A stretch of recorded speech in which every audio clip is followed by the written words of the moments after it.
Le grand dossier sur LCI, c'est forcément une idée que l'on refoule, impensable, impossible. Comment se dire en effet que derrière le visage aimable d'un voisin se cache peut-être un violeur déjà condamné, peut-être un meurtrier? Eh bien, c'est ce cauchemar devenu réalité que vivent les parents d'Angélique et les habitants de Vambréchy, et que seul un petit garçon a vu venir. Il l'a raconté aux enquêteurs après s'être confié à sa mère qui nous parle ce soir. Et voici un extrait de ce témoignage que nous entendrons tout à l'heure en longueur. Angélique jouait juste derrière lui. Et il y a un monsieur qui est arrivé, pas très loin du parc, et dès qu'Angélique l'a vu, elle est partie vers lui. Quand même du courage de lui demander pourquoi elle partait avec ce monsieur, et cette petite n'a pas répondu. Et la suite, on la connaît désormais comme un piège qui s'est refermé sur l'enfant. D'ailleurs, c'est le suspect lui-même qui l'a raconté pendant sa garde à vue. Un homme dont les pulsions se seraient réveillées 20 ans après. Pouvait-on le prévoir, l'empêcher? Vous allez nous aider à répondre aux multiples questions que soulève cette affaire. Roland Coutenceau, bonsoir. Vous êtes psychiatre, président de la Ligue française de la santé mentale, coordinateur de l'ouvrage Violence ordinaire et hors normes aux racines de la destructivité humaine. Serge Portelli, magistrat, président de chambre à la Cour d'appel de Versailles. Évidemment, il y a des questions qui s'adressent à l'institution judiciaire. On les évoquera avec vous. Laurent Monté, vous êtes professeur en criminologie et profiler. Et le profil de cet homme soulève lui aussi énormément de questions. Et puis Philippe-Henri Honegger, qui est avocat pénaliste, nous rejoindra dans un instant. Alors, il y a d'abord et surtout, c'est la Bourguille où vous êtes sur place, à Vambréchy, l'effroi de n'avoir rien su. Oui, l'effroi de n'avoir rien su, l'émotion de savoir que cette petite fille a vécu de tels sévices dans une commune réputée si tranquille. Et puis surtout, beaucoup de colère chez les gens que nous avons croisés. Comment cet homme a-t-il pu encore en arriver là? Comment a-t-il pu commettre de tels actes alors qu'il était déjà connu des services de police, connu des services de justice? Beaucoup ici tiennent des mots assez durs. Certains ensuite prennent un peu de recul en disant que c'est l'émotion qui les fait parler ainsi, mais ce qui est sûr, c'est qu'il y a énormément de colère ici, chez les habitants que nous avons croisés, au-delà bien sûr de l'émotion qui concerne tout le monde, qui concerne toute une région, puisque tout au long de la journée, ou en tout cas de la fin d'après-midi que nous avons passé ici, eh bien, beaucoup de gens nous ont témoigné avoir fait plusieurs kilomètres, parfois 1 heure de route, pour revenir se recueillir et témoigner donc de leur soutien à la famille d'Angélique, une famille endeuillée, meurtrie et dévastée, vous l'imaginez. Vous avez prononcé le mot colère, c'est là on la ressent évidemment dans les mots de ces habitants qui ont accepté de se confier à votre micro. Énormément de colère, énormément. Par rapport aussi à la justice, enfin, comment on peut laisser faire ça. Moi je me dis, voilà, on peut... notre voisin, voilà, je veux dire, il a abusé de sa confiance. C'est... Pour une gamine de cet âge-là, enfin, c'est ce qu'il y a de pire, je pense. Vraiment, elle lui a fait confiance parce qu'elle s'est dit, je le connais. Et c'est terrible, c'est terrible. Vous êtes choqués, vous êtes abasourdis. Et... c'est pas normal qu'un mec comme ça, il puisse approcher des enfants, quoi. C'est pas normal.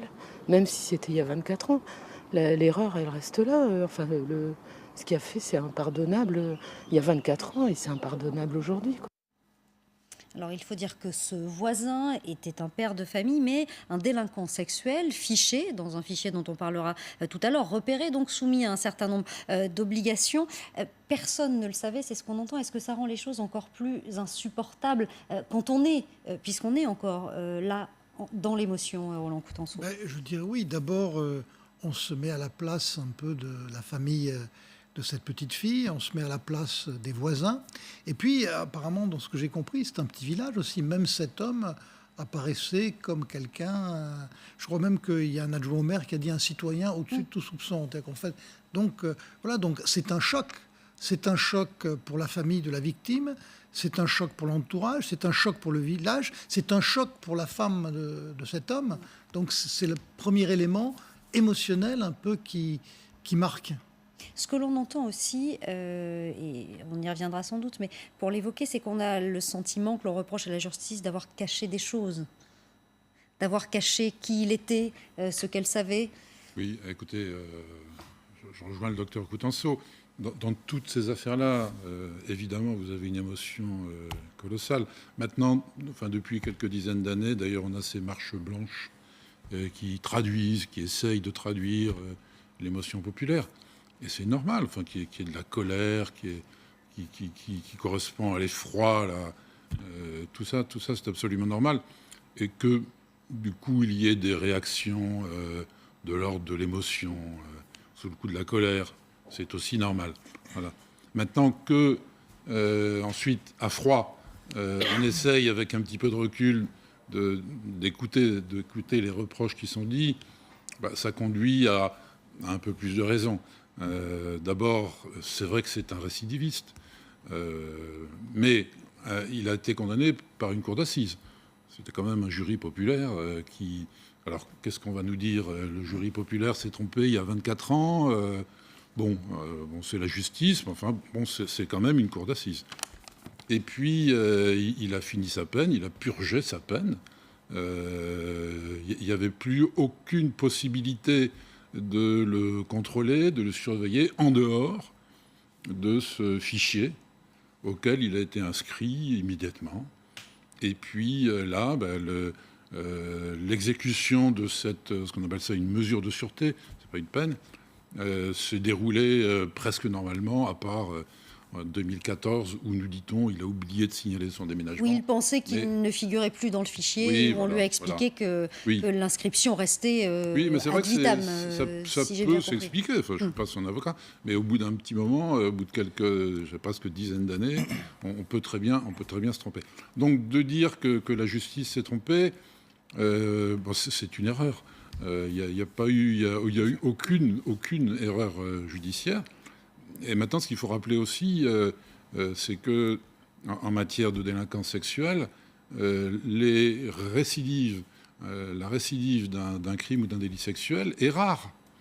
On le sait très bien. Si vous prenez les condamnations qui sont prononcées par les cours d'assises en France aujourd'hui, vous avez certes beaucoup de condamnations, ça représente à peu près le tiers des condamnations prononcées par la cour d'assises, les viols, mais sur ce chiffre-là, vous avez même pas 10% de personnes qui ont déjà été condamnées pour des crimes. Donc, on dit souvent des psychiatres qui, un peu par facilité, c'est pas vous, disent du genre pédophile un jour, pédophile toujours. C'est faux. Alors c'est une phrase sur laquelle on reviendra parce que c'est une phrase qui a été prononcée aujourd'hui sur ce plateau par une de vos consoeurs avocates et j'en profite pour vous saluer. Vous êtes arrivé sur ce plateau, Philippe-Henri Honegger, et vous êtes avocat. Vous parliez des marches blanches, Serge Portelli. On va retrouver Céla Bougriou qui est notre envoyé spécial avant Brochy. C'est là cette marche blanche pour Angélique. Elle aura lieu demain. Voilà. Oui, exactement. Elle aura lieu demain. Elle commencera sur les coups de 14h. Elle partira de la mairie. La mairie qui se trouve à peine à 800 mètres d'ici pour arriver justement devant ce parc pour rendre un dernier hommage à cette jeune fille. Donc devant ce parc où on l'a aperçue la dernière fois. En tout cas, il y a bien sûr la mairie qui se mobilise, une dizaine de personnes en tout, notamment des conseillers municipaux. Il y a également les représentants des forces de l'ordre qui seront là pour assurer donc la sécurité des gens qui viendront participer à cette marche blanche. Et puis, il y a des représentants en quelque sorte de la famille d'Angélique. Ce sont des gens en fait qui font partie du comité de soutien qui a été créé notamment pour organiser les battues, les recherches de la petite quand il y avait encore un espoir de la retrouver. Demain, donc, l'adjoint au maire prendra la parole avant cette marche. Et puis, il y aura également une prise de parole de la grande sœur d'Angélique, qui est âgée de 21 ans. En tout cas, on a discuté tout à l'heure avec l'adjoint au maire qui nous expliquait qu'il attendait beaucoup de monde, plusieurs milliers de personnes. Il attend jusqu'à 3000 personnes dans cette petite commune. Cela risque d'être un rassemblement assez inédit. Vous le suivrez évidemment pour LCI, c'est la Bougriou. Vous êtes avec Stéphane Iorgulescu. Avant, et je vous propose de cheminer ensemble à peu près de la façon dont l'ont fait les enquêteurs. C'est-à-dire qu'on va repartir des faits, de ce qui a été dit, et puis des questions qui se posent. Un mot sur ces marches blanches, et c'est ce que disait aussi Serge Portelli. Elles sont organisées après chaque crime de ce type, ou chaque meurtre, chaque viol, chaque assassinat. C'est un besoin, ça reflète quelque chose qui est devenu un besoin collectif. Oui, moi je dirais que c'est comme un cri du cœur. Les familles à qui c'est arrivé, qu'est-ce qu'elles portent tout d'un coup? Vous voyez, c'est une tragédie quand même de perdre un enfant, de perdre un être cher, mais de perdre un enfant. Et donc, moi, de mon point de vue, je vois une marche blanche comme c'est un rituel, mais aussi, on le voit chaque fois, il y a cette idée qui est dite par quelqu'un dans les marches blanches. Jamais plus ça. Or, hélas, on sait très bien que ce n'est pas possible. En même temps, on voit que ces marches blanches ont quand même, je dirais, interpellé parfois le législateur, certains diraient trop, les psychiatres. Est-ce qu'on peut faire plus? Moi, je vois aussi la récidive comme une interpellation. Est-ce que, dans ce qu'on a fait déjà, on peut faire mieux? On sait que de toute façon, on n'évitera jamais. L'être humain ne peut pas être angélique. Mais je pense que vous avez vu que les lois ont mieux cadré les choses. On a quand même développé, il y a 22 centres de détention en prison où l'État a mis des moyens pour le suivi. Il y a eu le développement des consultations spécialisées à la sortie. Donc au fond, on a un échiquier qui est quand même beaucoup plus satisfaisant qu'il y a 20 ans. Et en même temps, qu'est-ce qui reste? Et je dirais ce cas en est un exemple. Est-ce que dès le premier passage à l'acte, il y a des signes, et moi je vais parler là en tant que criminologue, dans le mode opératoire, pas que dans la personnalité, une victime inconnue, utiliser une arme, est-ce qu'il y a certains signes comme des feux jaunes clignotants qui fait qu'on devrait s'intéresser peut-être un peu plus, et je parle aussi pour ma chapelle, à ces sujets pour essayer un peu de peut-être être encore plus, je dirais, pertinent dans le suivi et dans l'accompagnement à la sortie. Voilà un petit peu ce que, moi je pense que les marches blanches, qui sont un cri du cœur, un cri à la fois de désespoir et d'interpellation des professionnels que sont les hommes politiques pour la législation, les magistrats pour la loi et les psys qui sont des évaluateurs, les experts ou des thérapeutes. C'est ce qu'elles peuvent déclencher. Et on va parler, évidemment, vous parliez du mode opératoire, des choix, des victimes, des armes.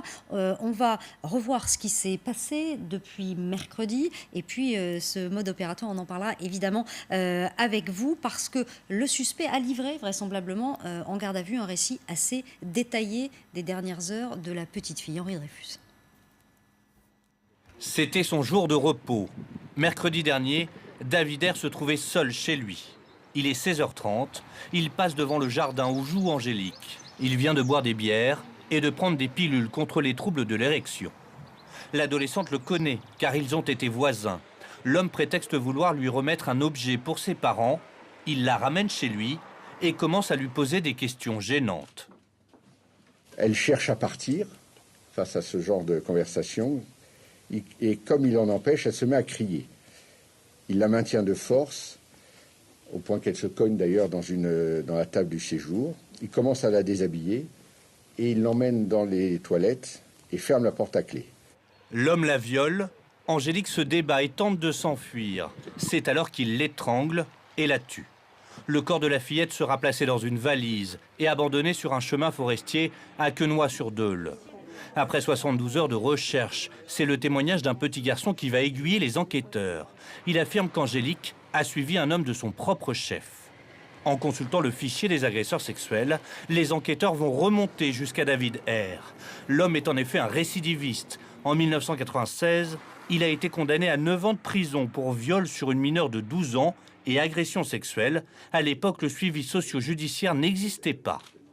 Il n'était pas soumis dans la condamnation à une obligation de soins. Et d'ailleurs, la législation à l'époque n'autorisait ce type de suivi que dans le cadre d'une libération conditionnelle. Après avoir tué l'adolescente, le meurtrier a écrit des lettres à son épouse et ses enfants. Il parle notamment de ses troubles, de ses pulsions, des lettres qu'il n'enverra jamais. Laurent Monté, on peut avoir le sentiment, et on verra si ça se vérifie évidemment au cours de l'enquête, mais qu'il avait quand même préparé un piège? Oui, globalement, sur la base de ces déclarations. Il faut donc y être très, quand même, précautionneux. Sur la base de déclarations faites en garde à vue ces dernières heures et rapportées tout à l'heure par le procureur de la République de Lille, qui a donné une conférence de presse très détaillée d'ailleurs, parce qu'il n'a pas éludé grand-chose. On en dira peut-être un mot avec vous, parce qu'il est allé très loin dans ce qu'il a dit. Sur ce piège et puis sur la conférence de presse. Sur la base de ces déclarations, il faut reconnaître qu'il y a un paradoxe apparent. Dans un premier temps, nous est dit qu'il va se procurer des produits alcoolisés ainsi que des produits facilitant l'érection. Ça, c'est une démarche évidemment préméditée. Qu'attendait-il à faire ça, sinon se désinhiber et peut-être effectivement faciliter une excitation sexuelle, pourrait-on penser, dans un premier temps. Puis, il y a, selon lui, quelque chose qui a été de l'ordre de la pulsion, puisqu'il se promène, dit-il, dans les lieux et en vient à finalement avoir l'envie d'elle irrésistible, l'amenant donc chez lui. Le problème, c'est qu'après, troisième temps, lorsqu'il est dans la maison, il en vient clairement à avoir des propos de plus en plus insistants. Donc, ce n'est pas la pulsion, là, c'est progressif. Il en vient à la déshabiller avec force ou avec lutte, mais c'est de nouveau pas la pulsion irrépressible de type attaque éclair totale. Puis, l'enfermer, ce qui est donc une forme d'isolement plutôt contrôlé. Puis, à l'obliger à un certain nombre de choses dont on en taira pour la famille de la victime me concernant les détails. Et enfin, donc, à en venir à l'étrangler avec un objet, certes, d'opportunité, c'est-à-dire le pantalon. Ça, c'est plutôt inorganisé. Mais vous comprenez bien qu'il y a donc au moins de ces déclarations, selon moi, 3 temps qui sont peu ou moins cohérents par rapport à un continuum organisé ou inorganisé. Hein, donc, c'est compliqué, en tout cas, de vraiment valider un premier profil déterminant. Et peut-être même une chronologie. C'est ce qui a été détaillé, c'est ce qu'on disait lors de cette conférence de presse. Alors on le sait, c'est le procureur de la République qui prend la parole parce que c'est lui qui peut le faire au sein de l'institution judiciaire. Mais effectivement, on tait, nous, certains détails, mais il ne l'a pas forcément fait lui. Il est allé très loin dans ce qu'il a décrit. Il a clairement décidé de ne rien dissimuler. C'est pas une obligation pour le procureur de la République de faire ces fenêtres dans lesquelles il peut parler des dossiers. C'est pas forcément une nécessité non plus. C'est pas forcément une nécessité, c'est une opportunité qu'il est donnée s'il estime que c'est nécessaire, parce que d'une certaine mesure, ça peut médiatiquement avoir un intérêt ou pour le dossier. Moi, j'ai l'impression qu'avant son intervention, on avait quand même pas mal d'éléments sur le dossier. Et ce qu'il a révélé qu'on n'avait pas précédemment, je suis pas certain que c'était absolument utile ni à la manifestation de la vérité, ni à particulièrement apaiser un ordre public qui aurait été troublé par cette affaire. C'était étonnant, je ne suis pas le seul à m'en être étonné, je crois qu'il y a beaucoup de gens qui ont été très étonnés par le niveau de détail dans lequel il est rentré. Il y a des choses qu'on n'aurait peut-être pas voulu savoir, très honnêtement, il y a des choses que j'aurais pas voulu savoir, et je suis certain qu'il y a des choses que la famille aurait certainement pas aimé que l'on sache non plus. Ouais, j'aimerais juste quand même rebondir sur ce qui vient d'être dit. Non seulement je suis totalement d'accord avec ça, mais je crois que ce n'est pas sous prétexte de médiatisation, ni d'effet, je dirais, de manche que l'on peut avoir, ou de transparence que l'on peut comprendre d'un certain point de vue, à un certain niveau, par la justice, que l'on puisse peut-être autant détailler. Si on est, je dirais, compartimentons tout, un expert qui a besoin évidemment de rentrer dans les multiples détails des déclarations qui devront être analysées, très bien, mais il n'y a pas besoin de le médiatiser. Si on est une famille de victimes et qu'on entend ça, enfin rendez-vous compte quand même ce que cela peut avoir comme effet ou impact pour elle. Si on est un policier qui cherche effectivement à rassembler des informations, peut-être effectivement que d'un côté ça peut être bien vu, qui sait, peut-être c'est une stratégie, proactive d'arrestation ou d'audition, ce genre de choses. Mais d'un autre côté, il faut faire quand même très attention à tout ce qu'on dit, qui pourraient être utilisés par d'autres personnes et peut-être même à contre-courant de leur enquête. Sans parler enfin, je dirais, des secrets, tout simplement, de l'instruction, de la présomption d'innocence, de toute une série de principes quand même assez élémentaires dont il semblerait bien, avec cette affaire comme dans d'autres, vu le niveau auquel on atteint, qu'on est quand même un peu hors la loi. Veuillez m'excuser. Surtout dans des procédures qui, justement, prévoient un niveau de secret encore plus important. Il y a le secret de l'instruction, mais il y a aussi, au moment où on va devant la cour d'assises, la possibilité d'un huis clos, typiquement pour ces affaires-là, pour que justement ce genre de détails ne soit pas dévoilé au public. Donc c'est vrai que c'est étonnant à ce stade qu'on en donne autant. Serge Portelli, c'est toujours très difficile dans ces affaires-là de savoir où on place le curseur dans les informations qu'on donne et dans celles qu'on ne donne pas.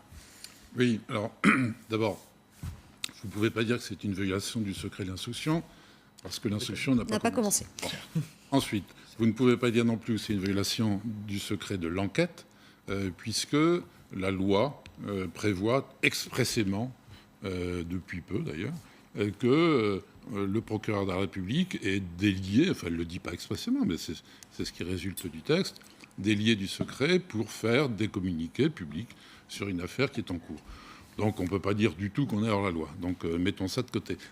Bon, ensuite, il y a l'exercice en lui-même.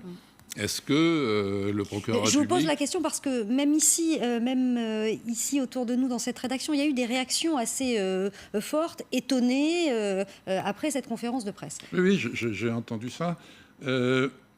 Ça m'est un peu difficile de critiquer, pas simplement parce que c'est un collègue, mais parce que c'est un exercice qui est assez difficile. On a fini par prendre l'habitude maintenant d'avoir ces communiqués des procureurs. Et donc, vous, les chaînes d'information continuent, vous êtes les premières, vous précipitez à ces conférences de presse qui sont diffusées intégralement sur beaucoup de chaînes. Voilà. Donc ça change un peu la donne, parce que vous avez des magistrats qui sont formés, parfois depuis un moment, à l'École nationale de la magistrature. On les forme un peu à l'expression publique, on les forme un petit peu à l'interview, des choses comme ça. Mais c'est vrai que là, on est dans des situations hors normes. Donc, je ne dis pas mettez-vous à la place du procureur, mais qu'est-ce qu'il doit dire, qu'est-ce qu'il ne doit pas dire? Est-ce que l'opinion publique veut en savoir un petit peu plus? Les journalistes, vous me dites que certains ont été choqués. Laissez-moi terminer. Mais j'ai vu quand même la fin de la conférence de presse, où malgré tous les détails qui étaient excessifs, nous dit-on, il y a eu quand même une foule de questions posées par des journalistes qui en ont demandé encore et davantage. Donc voilà, je pense qu'avant de faire des grandes leçons de morale à l'égard du procureur, il faudrait d'abord laver son linge sale. C'était pas une question de morale, c'est simplement parce que voilà, ça a provoqué un certain nombre de réactions. Et, oui. Et la question, quand je parlais d'exercice difficile, c'est aussi quand le procureur, dans une autre affaire, en dira moins, on sera effectivement sans doute à se dire pourquoi est-ce qu'il ne nous en dit pas plus. C'était en ce sens-là, et je referme cette parenthèse, après cette conférence de presse. Ce que l'on savait, puisqu'on savait effectivement un certain nombre de choses, c'est que l'homme qui était en garde à vue, dont on attend la mise en examen, avait déjà été condamné pour viol en 1996, viol avec arme sur une fillette qui avait à l'époque 12 ans et demi, condamné également pour attentat à la pudeur aggravée, vol avec violence. Il avait été condamné à 9 ans de prison. Il a passé 6 ans en détention une fois que cette peine a été prononcée. C'était il y a plus de 20 ans. Et on se dit, voilà, qu'est-ce qui se passe 20 ans après, c'est comme si on retrouvait un réflexe. Alors, regardez, là, on essaie de rentrer dans la tête de quelqu'un. Alors, d'abord, je crois qu'effectivement, on l'a rappelé, il faut dire à tous ceux qui nous écoutent que les récidives d'agressions sexuelles sont beaucoup moins fréquentes qu'ils ne peuvent le penser. Même dans les chiffres internationaux, 5% pour les pères incestueux, 7% pour certains agresseurs de petites filles, 10% pour les violeurs de femmes adultes et jusqu'à 20% dans certaines études sur les sujets qui font des actes sur des petits garçons. Mais on voit que le reste de ceux qui sont condamnés par la justice des hommes se le tiennent pour dit arrête. Alors, j'en viens à votre question.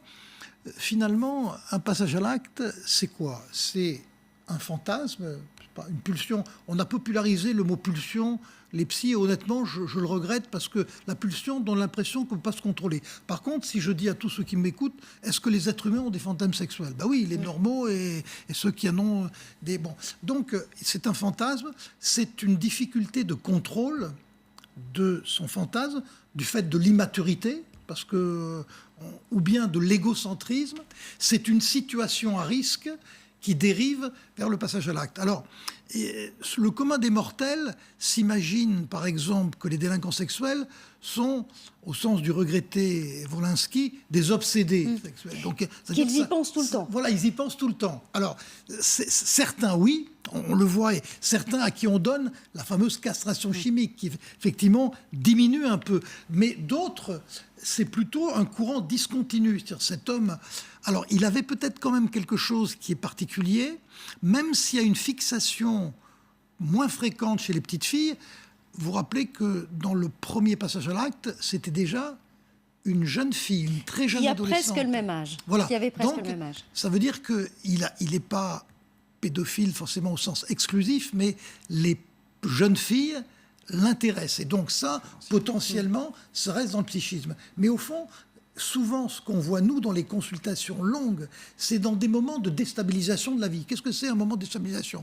Je me déprime, ça va moins bien avec ma femme, j'ai des troubles de l'érection, je suis mis à la porte par mon patron. Ceux qui ont déjà fait un passage à l'acte sont dans une situation de fragilisation qu'on leur apprend à reconnaître, dans laquelle, contrairement au commun des mortels qui se déprimeraient totalement, eux, ils peuvent être tentés par cette compensation excitante qu'est le passage à l'acte. Voilà ce qui peut expliquer que, finalement, il ait été relativement adapté pendant une vingtaine d'années, et puis il peut y avoir une réactualisation de la tentation, finalement, dans un contexte de fragilité. C'est une hypothèse, bien évidemment, mais que j'ai vue dans d'autres situations. Moi, je ne parle pas de cet homme, je parle en général pour qu'on puisse comprendre un petit peu cette longueur entre deux passages à l'acte. Voilà, c'est ce que j'allais vous dire, même 20 ans après, et est-ce que lui-même n'a pas pu se dire que peut-être c'était terminé et que ça ne recommencerait pas? Oui, mais je suis vraiment d'accord avec ce qui vient d'être dit. Le FBI parlerait aussi de stresseur. C'est un mot très simple qui veut dire un événement de vie stressant qui peut effectivement réactiver toute une série de traumatismes vécus difficiles, et notamment donc des réactivations fantasmatiques, il est vrai. Mais on parle effectivement, juste pour donner un aperçu de ce que ça peut être, c'est une rupture sentimentale par exemple, ça peut être la découverte qu'il est malade, effectivement, ou ça va pas du tout dans son couple, effectivement. Ça peut être oui, une grave maladie. Il apprend qu'il a un problème vraiment majeur de santé. Ou alors, il y a un enfant dont il découvre qu'il n'est finalement pas le sien. Plein de choses comme ça qui peuvent effectivement être déclenchées, y compris des dates anniversaires de moments quand même récurrents qui ont été difficiles dans sa vie, des choses comme ça. Donc oui, ça peut expliquer. Il laisse des écrits qu'il n'a pas envoyés. C'est ce qui est révélé aussi, c'est ce qui a été révélé aussi lors de cette conférence de presse, dans lesquelles il parle, dit qu'il y a des choses qui ne vont pas et dont il n'avait vraisemblablement pas parlé, qu'il a accouché sur le papier après. Deuxième idée, vous savez, moi j'ai créé la première consultation en France en 1991 en dehors de la prison. Mais qu'est-ce que je constate? Vous voyez, ceux qui nous écoutent, qu'est-ce que c'est une thérapie d'un auteur d'agression sexuelle? Dans la forme, il va consulter régulièrement et la société est contente, il y a une obligation de soins. Mais le défi à l'intérieur de la consultation, c'est d'aller chercher dans son fonctionnement psychique, je dirais, ses ressorts, ses obsessions qui ont sous-tendu son passage à l'acte. Alors, soyons très honnêtes, en partie, les psys sont un peu dépendants de ce que les gens disent. Moi, je reçois les gens, je leur dis, vous pouvez me tromper, mais vous vous trompez vous-même. Plus ils vont être sincères